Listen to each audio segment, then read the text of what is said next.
ऐतिहासिक दृष्टिकोण मैं आपको पहले भी पिछले लेक्चर में ही बता चुका हूँ कि किसी भी इतिहास के कालखंड को लिखने के लिए हर एक इतिहासकार का अपना एक दृष्टिकोण होता है, उसकी एक सोच होती है और वो उसे जिस चश्मे से देखता है उस तथ्य को और उस तथ्य के बारे में वो वैसे ही व्याख्या कर देता है। उसका इंटरप्रिटेशन अपने वैल्यूज़ के अकॉर्डिंग होता है। और इस बात को हम आपसे पहले भी चर्चा कर चुके हैं कि अगर इतिहासकार इतिहास के प्रति ट्रस्टवर्दी है तो उसे उस इतिहास की जो सच्ची छवि है उसे सामने लाने की ज़रूरत है, ना कि अपने वैल्यूज़ के अकॉर्डिंग या अपने किसी पर्टिकुलर जो आइडियोलॉजी है उसके अकॉर्डिंग उसे लिखने की कोशिश करें। तो यहाँ पर इन व्यूज़ के बारे में हम आपसे बात करेंगे। तो यहाँ पर ये बात स्पष्ट हो जाती है कि प्रत्येक व्यक्ति किसी न किसी मूल्य से या वैल्यूज़ से बंधा हुआ होता है और उसके सामने जब वही तथ्य आते हैं तो उन तथ्यों का विश्लेषण एनालिसिस वो अपने अनुसार करता है और उसका इंटरप्रिटेशन भी उसके अपने जो उसकी वैल्यूज़ होती हैं उसके आधार पर ही वो करता है। तो यहाँ पर दृष्टिकोणों में भिन्नता आ जाती है। एक ही चीज़ को कई तरह के दृष्टिकोण से लिखा जा रहा है और आप देखेंगे कि उनके अपने अपने वैल्यूज़ के अकॉर्डिंग उनके जो डिस्क्रिप्शंस हैं, उनके इंटरप्रिटेशंस हैं, वो आपको थोड़ा सा डिफरेंस मिलता है। लेकिन एक स्टूडेंट जो इतिहास को पढ़ता है, स्कॉलर, उसका ये दायित्व बनता है, इट इज़ अ ड्यूटी, कि वो उन सारे दृष्टिकोणों को अध्ययन करे और उसके बाद अपने दृष्टिकोण के साथ कोशिश करे कि इम्पार्शियल होकर उन सारे दृष्टिकोणों के बाद अपनी एक राय बनाए और वही इतिहास को सही दिशा दे सकते हैं। क्योंकि इतिहास का जो अध्ययन का जो मूल भाव होता है वो यही होता है कि किसी भी देश या नेशन के लिए उसके प्राचीन काल में जो घटनाएं हुई हैं उससे सीख ले। अगर हमने उन घटनाओं से सीख नहीं ली और उन्हें हमने जस्टिफाई नहीं किया तो इतिहास के पढ़े जाने का और उसके आगे के इम्पैक्ट का कोई प्रभाव नहीं पड़ने वाला। तो यहाँ पर व्यूज़ का बहुत महत्व हो जाता है। इसलिए हम यहाँ पर ख़ास तौर से 3 तरह के व्यूज़ के बारे में बात करेंगे। तो सबसे पहला जो व्यू हमारे सामने निकल के आता है उसके बारे में हम जो चर्चा करना चाहते हैं वो ये है, वो साम्राज्यवादी व्यू है या इम्पीरियलिस्टिक व्यू है। अब व्यूज़ की बात करें तो व्यूज़ आखिर क्या, जिन्होंने लिखा उन्होंने लिखने के बाद लिखा है कि हम इस व्यू से अध्ययन कर रहे हैं, ऐसा नहीं था। भारत में इतिहास के अध्ययन के ये दृष्टिकोणों को बाद में डिफाइन किया गया कि जिन राइटर्स ने इस तरह से लिखा है तो उनको इस तरह का बोलना चाहिए, जिन राइटर्स ने इस तरह से लिखा है तो उन्हें इस तरह का बोलना चाहिए। इस तरह से व्यूज़ को बाद में डिफाइन किया गया कि ये जो व्यू है वो इसको नाम दे दीजिए। ऐसा नहीं है कि जब इतिहासकार लिख रहा था तो उसने कहा कि नहीं मैं इस व्यू से लिख रहा हूँ, नहीं, वो अपने वैल्यूज से लिख रहा है।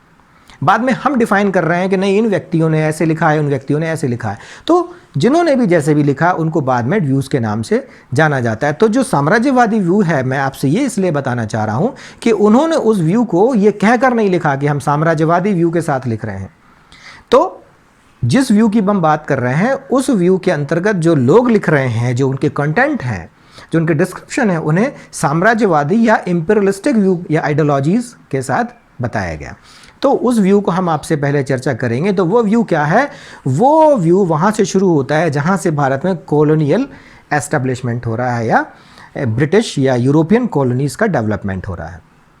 अब जब यूरोपियन कॉलोनीज़ का डेवलपमेंट हुआ तो मैंने आपको पहले ही बताया कि पाश्चात्य शिक्षा और शिक्षा के नए आयाम और शिक्षा की नई पद्धति और उसके जो दृष्टिकोण थे उनमें बदलाव आने लगा और इतिहास को जानने की जो समझ थी उसमें और खुलापन आया। इसके पहले हमें कहीं कोई उदाहरण नहीं मिलता कि हमने इतिहास को खोजने के लिए, भारतीय इतिहास को खोजने में हमने कोई पहल की हो। सच्चाई यही थी कि जब हमारे यहाँ पर कॉलोनियल डेवलपमेंट हुआ उस समय में हमारे देश में इतिहास को लिखने जाने की परंपरा शुरू हुई और वर्तमान जो इतिहास का स्वरूप है उस समय से डिफाइन होना शुरू हुआ। इस बात में कोई दो राय नहीं है। इसके लिए सबसे पहले मैं आपको पहले भी बता चुका हूँ कि विलियम जोन्स ने 1784 एडी में एशियाटिक सोसाइटी ऑफ बंगाल की स्थापना की और उस एस्टेब्लिशमेंट के बाद से इतिहास यानी भारतीय इतिहास के प्राचीन स्वरूप को निकाल के उसका अध्ययन करे जाने की बात शुरू हुई और कई डिस्क्रिप्शंस थे, उनका ट्रांसलेशन भी किया जाने लगा। उसी आधार पे हमें हड़प्पा सभ्यता की खोज हुई, हमने ताम्रपाषाण की खोज की, हमने कार्बन डेटिंग को सीखा, हमें तब पता लगा कि हमारे ये जो सोर्सेज हैं वो कितने पुराने हैं, 5000 साल पुराने, लाखों साल पुराने। हमें स्कल्प्स मिले, हमें स्केलेटन्स मिले, हमें फॉसल्स मिले। उन फॉसल्स की हमने कार्बन डेटिंग की, तब हमें जानकारी मिली, वरना हमें अंदाज़ा ही नहीं था कि ये कुषाण काल का है, या मौर्य काल का है, या गुप्त काल का है, या किसी और समय टाइम पीरियड का है। तो यहाँ से जब वैज्ञानिक पद्धति इतिहास के अंतर्गत समाहित की गई, तो ये जो नया फॉर्म ऑफ डेवलपमेंट था हिस्ट्री को लिखने का, उसे यहाँ से मिला। और विलियम जोन्स के साथ साथ यहाँ पर हम और भी इतिहासकार या जो खोजकर्ता थे उनके बारे में, एक्सप्लोरर्स उनके बारे में बात करेंगे। तो विलियम जोन्स के साथ साथ Max Muller, Meniere William, J.S. मिल और F.W. हीगल कुछ ऐसे इंपॉर्टेंट हिस्टोरियन थे जिन्होंने उस समय इतिहास को, भारतीय इतिहास को ख़ास तौर से लिखने की शुरुआत की। और 20वीं सदी का जो ऑर्डर्ड वे में जो पहला इतिहास लिखा गया, जिसे सुनियोजित इतिहास कहेंगे, वो विंसेंट आर्थर स्मिथ ने 1904 में लिखा। और पहली बार हमें भारत के प्राचीन इतिहास को ऐसे ऑर्डर्ड वे में देखने को मिला। और इसके साथ साथ मैक्स मूलर ने भी sacred books of the east लिखी, और उसमें भी उन्होंने भारतीय इतिहास के बारे में बहुत सारी बातें की। इसके अलावा J.S. मिल ने भी भारत का इतिहास लिखा, और वो 6 खंड में डिवाइड किया गया, वो क्लासिफाइड था 6 पार्ट्स में। और उन्होंने एक चीज़ की, भारत में क्योंकि वो आए थे नहीं, उन्होंने भारतीय समय को परखा नहीं, ठीक से जाना नहीं, तो उन्होंने भारतीय इतिहास को 3 जो कालखंड थे उनमें अपने तरीके से डिस्क्रिप्शन दिए और डिफ़ाइन किया। वो 3 कालखंडों को उन्होंने, पहले कालखंड को हिंदू काल, दूसरे कालखंड को मुस्लिम काल, और तीसरे कालखंड को आधुनिक काल या मॉडर्न एज कहा। तो इस तरह से हम देखते हैं इतिहासकारों ने जब लिखने की कोशिश की, तो उन्होंने जो उन्हें समझ में आया, उन्होंने तथ्यों के आधार पर उसका इंटरप्रिटेशन करना शुरू कर दिया। इसके बाद हम आपसे बताना चाहते हैं कि विंसेंट आर्थर स्मिथ ने, जो ICS ऑफिसर थे, उन्होंने अर्ली हिस्ट्री ऑफ इंडिया लिखी, और उनका अपना मत था। उन्होंने अपनी इस बुक में, अर्ली हिस्ट्री ऑफ इंडिया में, लिखा कि भारतीयों को इतिहास लेखन में कोई रुचि थी नहीं, और उनकी सामाजिक और राजनीतिक स्थिति बड़ी कमज़ोर थी। और उन्होंने ये बताने की कोशिश की, जो बाहर से जितने आक्रांता या इन्वेडर्स आए, उन्होंने इस कमी को उजागर कर दिया। सिकंदर इसीलिए सफल हुआ, और पूरे भारत में जहाँ जहाँ वो गया उसे कहीं हार नहीं मिली, वो अजय रहा। जितने भी आक्रांता आए वो हमेशा अजय रहे। जब भी कोई बाहर से आक्रमण हुआ, ऐसा क्यों हुआ? क्योंकि वो कहना चाहते हैं कि राजनीतिक और सामाजिक स्थिति हमारी कमज़ोर रही, इसलिए जब भी आक्रांता आते थे वो यहाँ सफल हो जाते थे। कई बार तो वो एस्टेब्लिश हो गए, उन्होंने अपनी डायनेस्टीज़ बनानी शुरू कर दी। तो इस बात को लेके जो एक व्यू बना, बाद में लोगों ने डिफाइन किया, तो उन्होंने कहा कि ये जो इम्पीरियलिस्टिक व्यू है वो ये कहता है कि भारतीयों के पास अपनी जो राजनीतिक और सामाजिक जो उनका ताना बाना था, स्ट्रेंथ थी, वो बहुत कमज़ोर थी। इसलिए इस व्यू को क्या दिया गया नाम? इस व्यू को इम्पीरियलिस्टिक व्यू दिया गया, या इसे साम्राज्यवादी दृष्टिकोण दिया गया। तो इनमें जितने भी हिस्टोरियंस, कुछ इंपॉर्टेंट जिनके प्रश्न आ जाते हैं, जिनके क्वेश्चंस बनते हैं, वो मैंने आपको डिस्क्रिप्शन थोड़ा सा देने की कोशिश की है, तो लिखा गया। अब दूसरा जो व्यू, उसके बाद जिसकी हम दृष्टिकोण की बात करेंगे, वो था राष्ट्रवादियों को, नेशनलिस्ट। और राष्ट्रवादी दृष्टिकोण क्या है? राष्ट्रवादी दृष्टिकोण वो दृष्टिकोण है, वो व्यू है जो इसके काउंटर में आया सामने। काउंटर में सामने आने का मतलब था कि उन्होंने कोशिश की कि हम जिस देश में रहते हैं वो देश हमेशा से महान था, उसके राजा महान थे, हमने कभी कोई कमी नहीं थी, हमने कभी कोई गलती नहीं की, जो कुछ हुआ वो दैवीय हमारे ऊपर आपदा थी, या वो दैवीय शक्तियों के नियंत्रण में थी, और उसके अलावा हमने हमेशा कभी कोई गलती नहीं की। तो इस तरह से हम देखेंगे कि अपने इतिहास को महिमा मंडन करने के लिए एक नया जो वर्ग था वो सामने आया, और उसने हर एक बात को अपने तरीके से डिफ़ाइन करने की कोशिश की। और उस तरह से जो इतिहासकार सामने आए, जिन्होंने इस दृष्टिकोण को आगे बढ़ाया, उसे राष्ट्रवादी दृष्टिकोण कहा। उनमें 19वीं शताब्दी में कई इतिहासकारों ने लिखना शुरू किया। उसमें राजेंद्र लाल मित्र, R.G. भंडारकर, C.K. राजवाड़े जैसे कुछ इम्पॉर्टेंट इतिहासकार हमें मिलते हैं। उन्होंने इन जो डिस्क्रिप्शंस या सोर्सेज थे वो जो उन्हें मिले, उनको फिर से रीडिफ़ाइन करना शुरू किया और अपनी इंटरप्रिटेशन अलग से जारी की, और उन्होंने बहुत सारी बुक्स लिखी। और जब ये नए डिस्क्रिप्शंस आने शुरू हुए तो फिर और भी कई इतिहासकार इस दिशा में आगे बढ़े। उनमें भारतीय इतिहासकारों में R.C. मजूमदार, नीलकंठ शास्त्री और D.R. भंडारकर, ये कुछ इंपॉर्टेंट है। और D.R. भंडारकर ने तो जो कॉइन्स हमारे पास मिले हैं, जो एविडेंसेस मिले हैं, रिसोर्सेज, उनके बेस पर ही भारत के प्राचीन इतिहास या एंशिएंट इंडियन हिस्ट्री को लिखने की कोशिश की, और उन्होंने लिखा।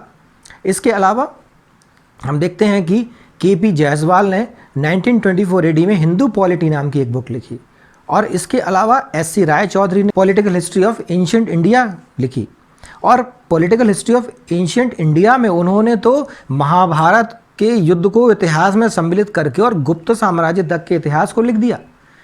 तो इनका जो दृष्टिकोण है वो साम्राज्यवादी दृष्टिकोण से दूसरे तरह का दृष्टिकोण है, जो ये बताना चाहता है कि जो जैसा समाज में है वैसा ही है, और अगर इसमें कोई समाज, अगर हम इसके डिस्क्रिप्शन या इंटरप्रिटेशन साम्राज्यवादी या अन्य दृष्टिकोण से देंगे तो उससे हमारे सामाजिक या राजनीतिक ताने बाने को खतरा है। और ये सारे व्यूज़ अपने अपने तरीके से लिखने की कोशिश करते थे, और उनका अपना आइडियोलॉजी या अपने वैल्यूज़ क्या हैं वो वही लोग जानते हैं, और इसके पीछे बाद में हम और चर्चा करेंगे कि ऐसा क्यों किया जाता था। और इसके बाद हम देखते हैं कि RC मजुमदार ने 11 डिवीजन्स में या 11 खंडों में history and culture of ancient Indian peoples लिखा, और उसमें भी उन्होंने इसी बात को लिखने की कोशिश की कि हमारा जो संस्कृति है वो हमेशा से महान रही है और हमें कोई कमी कभी थी नहीं, और हम आज भी वैसे ही हैं, हमेशा महान। हम इन सब चीज़ों पर अलग अलग इसीलिए डिस्कशन करना चाहते थे। तो ये दूसरा व्यू हो गया जिसे राष्ट्रवादी व्यू कहा। इसके अलावा हम देखेंगे कि नीलकंठ शास्त्री ने भी इस व्यू में अपने कुछ इतिहास के संदर्भ लिखे, जिसमें उन्होंने एंशिएंट इंडियन हिस्ट्री पे एक बुक लिखी, आ हिस्ट्री ऑफ एंशिएंट इंडिया। इसके अलावा उन्होंने दक्षिण भारत के इतिहास को लिखने की भी कोशिश की, और उसमें उन्होंने उनकी बुक थी आ हिस्ट्री ऑफ साउथ इंडिया। और इस तरह से हम देखते हैं कि R.K. मुखर्जी ने भी हिंदू सिविलाइजेशन लिखी, और उन्होंने एक और चंद्रगुप्त नाम की एक बुक लिखी, अशोक नाम की एक बुक लिखी, और फंडामेंटल यूनिटी ऑफ इंडिया नाम की एक बुक लिखी। तो ये सारी बुक्स जो भी लिखी गई हैं वो सारी की सारी राष्ट्रवादी ऐतिहासिक दृष्टिकोण से लिखी गई हैं। इसके साथ साथ P.V. काणे ने तो हिस्ट्री ऑफ धर्मशास्त्र तक लिखी, यानी कि उन्होंने धर्मशास्त्र के इतिहास को भी डिफाइन किया और ये बताने की कोशिश की जो धर्मशास्त्र हैं वो किस तरह से भारतीय इतिहास को समझने में और उसके लिए रेलेवेंट हैं। तो हम देखेंगे कि जो दृष्टिकोण है वो किस आधार पर अपने इतिहास को लिखने की कोशिश करता है। अब तीसरा दृष्टिकोण है वो एक और दृष्टिकोण अलग से आता है, वो आता है मार्क्सवादी दृष्टिकोण या मार्क्सवादी विचारधारा। अब ये मार्क्सवादी विचारधारा क्या है? मार्क्सवादी विचारधारा जो है वो इतिहास को आर्थिक पक्ष से देखने की कोशिश करता है। मार्क्सवादी धर्म और आडंबरों में विश्वास नहीं रखते हैं। वो कहते हैं कि धर्म इस देश या किसी समाज या राजनीति के लिए खतरा होता है, अफीम होता है, नशा होता है, इसलिए वो हमेशा धर्म को तिलांजलि देते हैं, धर्म को तो पूरी तरह डिनाई करते हैं। और उनका जो आइडियोलॉजी है वो है कि इतिहास लिखा जाना चाहिए तो वो आर्थिक आधार मान के लिखा जाना चाहिए। अब हम देखते हैं कि ये जो मार्क्सवादी विचारधारा ये पिछली कुछ शताब्दियों तक, पिछली 20वीं शताब्दी में ये ख़ास तौर से हमें देखने को मिली। और इस विचारधारा के अनुसार इतिहास के कुल 5 चरण होते हैं, यानी कि 5 स्टेजेस हैं हिस्ट्री के। पहला स्टेज है आदिम साम्यवाद, यानी जो प्री हिस्टोरिक या कम्युनलिज्म था उसके बारे में बात करते हैं, जहाँ पर कोई विभेद नहीं था, आदमी सब बराबर थे, वैसे ही घूमते थे, कंदमूल फल खाते थे, जो मिल जाता था वो खा लेते थे, झोपड़ियों में गुफाओं में रह लेते थे, तो आदिम साम्यवाद हो गया। उसके बाद फिर एक और स्टेज आई जब थोड़ा डेवलपमेंट हुआ, एक वर्ग निकला जो दूसरों पे अपना प्रभाव जमाने लगा, तो दास्ता की शुरू हुई। तो दूसरा स्टेज जो है वो दास्ता आया, यानी कि स्लेवरी। और तीसरा स्टेज आया वो सामंतवाद, यानी कि दासों के साथ जो ऊपर राजा बने छोटे छोटे, उन्होंने सामंतों का रूप ले लिया। तो ये फ्यूडलिस्टिक जो एज है वो शुरू हो गया। और फ्यूडलिस्टिक एज के बाद जो फ्यूडल्स पैसे वाले बन गए तो उन्होंने इंडस्ट्रियलाइजेशन को बढ़ावा देने के बाद इंडस्ट्रियलिस्ट बन गए। और जब ये बड़े बड़े उद्योगपति बन गए तो ये पूंजीवाद का वर्ग का समय आ गया। तो ये पूंजीवाद का स्टेज है, यानी कि कैपिटलिस्टिक स्टेज आ गया। उसके बाद फिर कैपिटलिस्टिक स्टेज के टूटने के बाद फिर से सोशलिस्टिक स्टेज बनेगा या साम्यवाद यहाँ पर बन जाता है। तो ये जो उनके 5 फेज़ हैं उनके आधार पर ही वो अपना डिस्क्रिप्शन देने की कोशिश करते हैं। और इसमें हम देखते हैं कि कार्ल मार्क्स और उनके दोस्त जो है एंजेल, उन्होंने इस समय को अपने तरीके से डिफाइन करने की कोशिश की। और यहाँ पर हम देखते हैं कि जो कार्ल मार्क्स थे उन्होंने भारत में ब्रिटिश कॉलोनी का समर्थन किया और उन्होंने कहा कि भारतीय बहुत पिछड़े हैं, उन्हें कोई ज्ञान नहीं है, वो असभ्य हैं, बर्बर हैं और वो पिछड़े हैं मानसिक रूप से भी और शैक्षणिक रूप से पिछड़े हैं, सामाजिक रूप से पिछड़े हैं। तो उन्हें सिविलाइजेशन को सीखने के लिए कहीं ना कहीं ये ज़रूरी है कि उनको इन लोगों के अंतर्गत सिविलाइजेशन को सीखना पड़ेगा, यानी कि कॉलोनियल जो एस्टेब्लिशमेंट हुआ है उसको उन्होंने भारतीय विकास के लिए सही माना। और उन्होंने कहा कि हमेशा ही भारत में आक्रांता आए हैं, उन्होंने भी यहाँ पर विजय प्राप्त की। तो इस तरह से उनका जो डिस्क्रिप्शन है उनके बारे में हम देखते हैं। और उन्होंने ये भी बताया कि भारतीय इतिहास के साहित्य में जो भी कुछ अच्छा हमें दिखाई देता है वो सारा का सारा कहीं ना कहीं विदेशी आक्रांताओं का उनमें हाथ है। और उन्होंने गुप्त काल से स्वर्ण काल की जो परिकल्पना थी उसको उन्होंने नकार दिया, डिनाई कर दिया, और उन्होंने कहा जो कुषाण काल था वो भारत के लिए गोल्डन एज था, गुप्त काल नहीं था। तो हम देखते हैं कि उनकी अपनी डेफिनेशन थी, और उन्होंने बताया कि जैसे ही भारत में गुप्त काल के बाद सामंतवाद शुरू हुआ और ये सामंतवाद यहाँ पर डार्क एज लेके आया या अंध युग लेके आया, और इसमें हर चीज़ का पतन हो गया, मतलब एवरीथिंग हैज़ बीन डिक्लाइंड। तो उनके अनुसार जो जातिवाद या कम्युनलिज्म जो बढ़ा है वो इस फेज़ के बाद की देन है। तो हम देखेंगे कहीं ना कहीं हर इतिहासकार ने अपने तरीके से डिफ़ाइन करने की कोशिश की है, और उन्होंने इतिहास की जो आर्थिक व्याख्या की है उस आधार पे उन्होंने कहा कि इतिहास को आर्थिक आधार पे ही देखने की कोशिश की जानी चाहिए। ऐसा नहीं है कि भारतीयों में इस तरह की विचारधारा नहीं थी, भारतीयों में भी कई इतिहासकार थे, भारतीय इतिहासकार हैं जिन्होंने मार्क्सवादी इतिहासकार के रूप में अपने आप को प्रेजेंट किया। और इसमें हम देखते हैं डी कौशाम्बी जो सबसे आगे आए और लीडर बने इस तरह के। इसके बाद DR चाचना, RS शर्मा, रोमिला थापर, इरफान हबीब, बिपिन चंद्रा, सतीश चंद्रा, ये सब important and remarkable Marxist historians हैं, और उनके बारे में हम यहाँ विचार करते हैं।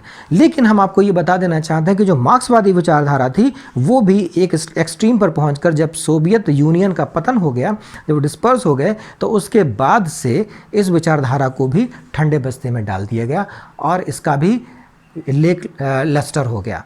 और यहाँ से हम देखते हैं कि फिर इस विचारधारा को भी अब लोगों ने अडॉप्ट करना बंद कर दिया, क्योंकि उनकी जो व्याख्या थी आर्थिक इतिहास के आधार पर और साम्यवाद की व्याख्या, वो भी देशों ने स्वीकार पूरी तरह से, साम्यवाद को पूरी तरह से स्वीकार नहीं किया है। तो आज के इस वीडियो लेक्चर में हमने देखा कि किस तरह से पुरातात्विक स्रोतों के आधार पर हमने भारतीय इतिहास को लिखने की शुरुआत की। उसके साथ साथ इतिहास लेखन के कौन कौन से दृष्टिकोण हैं जो हमारे प्रारंभिक परीक्षा और मुख्य परीक्षा के विषय होते हैं, उन पर प्रश्न बनते हैं। तो आप, हमें आशा है कि आपने इन सारे लेक्चर से ज़रूर बहुत कुछ सीखा होगा या समझा होगा, और हमारे साथ आप बने रहिए। और आपको और भी कुछ इसमें समझना हो या कोई और आप इसमें सुधार चाहते हो तो आप हमें कमेंट बॉक्स में लिख सकते हैं। इसके साथ साथ हम आपसे ये भी रिक्वेस्ट करना चाहते हैं कि हमारे चैनल को सब्सक्राइब ज़रूर कर लें और हो सके तो ज़्यादा से ज़्यादा लोगों तक पहुँचाएँ ताकि हमारा प्रयास सफल हो। इसके लिए हम आपको बहुत बहुत धन्यवाद करते हैं। धन्यवाद, थैंक यू। हम आपसे फिर अगले लेक्चर में मिलेंगे। Good day.